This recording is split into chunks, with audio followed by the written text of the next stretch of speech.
Hi, welcome to Black Renaissance. My name is Diane Wesley-Smith and I'll be your host. First thing, get a pencil and paper because whenever you watch our show, there's going to be valuable information. So take a moment and get your pencil and paper.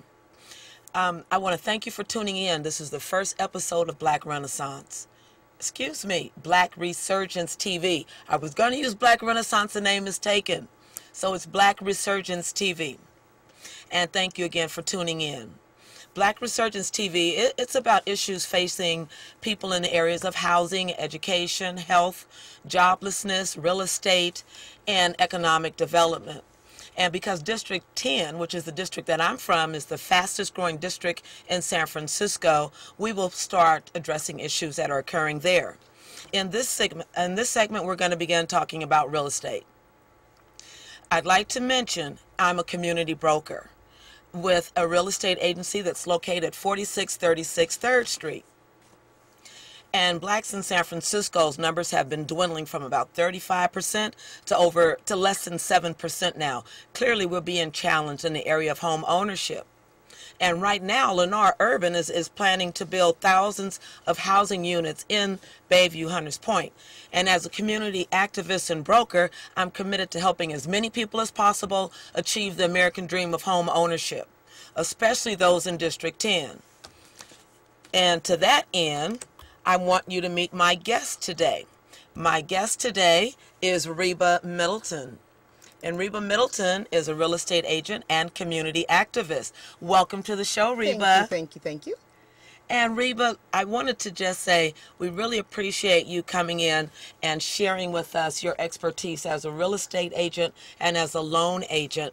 And I wonder if you could just, because we are focusing on real estate today, and we're focusing on the market in District 10, which covers communities, as you know, like Bayview, Hunters Point, Silver Terrace, Outer Mission, of course, Potrero Hill. Let's not forget Double Rock, right. Alice Griffith, as some people call it. I said Viz Valley, and Outer Mission. So, Rebba, what I want to ask you first is, what do you think about the state of housing in these communities?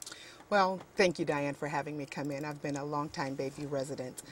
Grew up in Bayview, Silver and Paloux, went to All Hallows, and so I've actually seen the area change.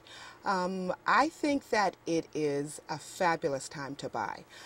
Prices have gone back to their pre-1999 prices. And now, what do you mean pre-1999 prices? 1999 was when the market started to surge, when you started to see 18 to 25% appreciation, which most people couldn't keep up with. I mean, your income's increasing 3% and houses are increasing 25%. Okay, you basically can't afford it. We were being priced out of the market. Okay, we were being priced out. So, in these areas now where we have big development coming and not a lot of apparently interest in the citizens that are living in these communities right now. They seem to want us out and they want to bring in new people, perhaps because they have more money. What's going on? What can a person expect out of this development in these areas in the market now? What I personally have seen is that African Americans do not really want to stay in Bayview. Those that are there tend to be older, over 50 people who've lived in the community, are comfortable with the community, and don't want to move. Wait. Don't want to stay in Bayview, Hunters Point? I know. What? Who are these people? You know what? That's why I'm a community broker, because I refuse to sell a home in Bayview. I will help you buy one, but sell one, it's not the time to sell. Why do people want to leave? What's going on? They want a bigger house with more garage space. They want 3 and 4 bathrooms. They want the things that they see in Antioch and Stockton, not really realizing that the services, the main services as you age, as you get older, will be here in San Francisco. So what they're running to are bedroom communities that won't have any of the accesses that they'll have here in San Francisco. They get the bigger house, but they don't get the service. Okay, so they're running the bedroom communities. First, let me take a moment. We have a call. This is a live show, everyone. I'm so delighted. Thank you, God. This is the live show, and our phone number is 415, obviously, because we're in San Francisco, 621-4473. Our call-in number again is, and it's posted on the bottom there. You see it, 621-4473. So feel free to call in. Oh, someone's called in. Just let's see who's calling.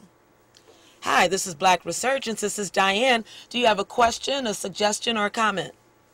Well, I I just want to say that I really like the show. I mean, it's about time that, you know, some intelligent ladies came on the show to tell us, you know, about the importance of housing. Now, if I wanted to buy a house, what's the first thing I should do? Oh, thank you for that question. Thank you so much, caller. We will check with our expert. Well, you have two experts in the house, but we're going to check with Miss Middleton because she is our wonderful host today, and she specializes. So, Rebba, what would you advise someone who would like to buy a house? What should they do? Just very simply, Okay. 1, 2, 3. Yes, the first things that they need to do is get their paycheck stubs or whatever income they have, however the income comes in, it needs to be verified. Their income taxes, they need the full income taxes for the last 2 years. Any bank statements that they have, where the money is put, and the W-2s. Those are the first 4 things that they need to have tracked and bring to their appointment that they would have with a real estate loan professional. Okay, very good. Thank you, Rebba. So, that was it's very simple. If you had your pencil and paper, as I suggested at the beginning of the show, then you were able to write that down. But we will recap that at the end of the show. Okay, and there's one more thing. Okay. They will need $15 or they need to check with their professional to find out how much a credit report would be. Those will be the 5 items that they're going to need to get initially started. Okay, and that $15, that's just a very small investment to get started in the home buying process. It could be anywhere from $15 to $30. And you can also get it free online. We would pull it again, but you can see for yourself. If your credit score is down in the 4s and 5s, you're going to be really challenged buying a home in this market. Ouch! Down in the 4s and 5s. I'm glad you said that. How can a person raise their credit score? There are a lot of people of color, a lot of blacks, and also, unfortunately, poverty doesn't discriminate, so other colors and races as well. How can a person bring up their credit score? First of all, how can they bring up their credit score? And secondly, what kind of credit score are lenders looking for? Ideally, your credit should be between 700 and 800. The range is 300 to 900. But ideally, to buy in this particular market, which is a pretty tight credit market, as you've heard, 720, 700 really is what they're looking for. You can do a little bit less if you're going with a government program, FHA, Fannie Mae, one of those people. But ideally, to have the least bit of problem, you definitely want to have a 720 or higher credit score.